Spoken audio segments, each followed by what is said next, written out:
এই মুহূর্তে বিটকয়েনের প্রাইস চলছে $70,900 কাছাকাছি, কখনো বা $69,000 ঘোরাফেরি করছে, বা কখনো 68 দেখতে পাচ্ছি, বা কখনো কখনো আমরা বিটকয়েনের প্রাইস 72কেও হিট করতে দেখতে পাচ্ছি, যেখানে মনে হচ্ছে বিটকয়েন বুলিশ হয়ে যাবে। দুটো মুভমেন্টাম এই মুহূর্তে হতে পারে। সেটা হচ্ছে যে বিটকয়েনের প্রাইস এখান থেকে একটা 80 থেকে 85,000 করে উঠতে পারে, যেখানে ওঠার পর বিটকয়েন আবার একটা ডাউনফল নেবে, সেটা হয়তো 60,000-এরও নিচে। হায়ার টাইম ফ্রেমে যদি আমি দেখি তাহলে বিটকয়েন কিন্তু আমি বিয়ারিশ দেখতে পাচ্ছি।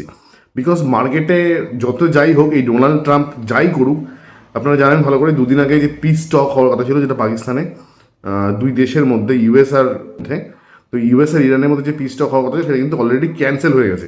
আর ডোনাল্ড ট্রাম্প কিন্তু এত সহজে সমস্ত কিছুকে মেনে নেওয়ার মতো মানুষও না। তো সব দিক দিয়ে বিচার বিবেচনা করলে আমার মনে হয় যে মার্কেটকে এইভাবে একটা ডাউন করবে, নিচের দিকে নিয়ে যাবে, এবং তারপর মার্কেটকে একটা আপসাইড মুভমেন্টামে নিয়ে যাবে। তো মনে হয় যে দেখুন, প্রত্যেকবারই আমরা দেখতে পাই যে মার্কেটে একটা সিনারিও তৈরি করা হয়, সিনারিও আসে না, সিনারিও তৈরি করা হয়, এবং যে সিনারিওটাকে বেস করে মার্কেটকে মুভ করানো হয় ওপর দিকে বা নিচের দিকে। তো এবারও কিন্তু সেটার কোনো আলাদাভাবে না, একই রকমভাবে যেভাবে বুলরান চলে সেম একই রকমভাবে চলছে।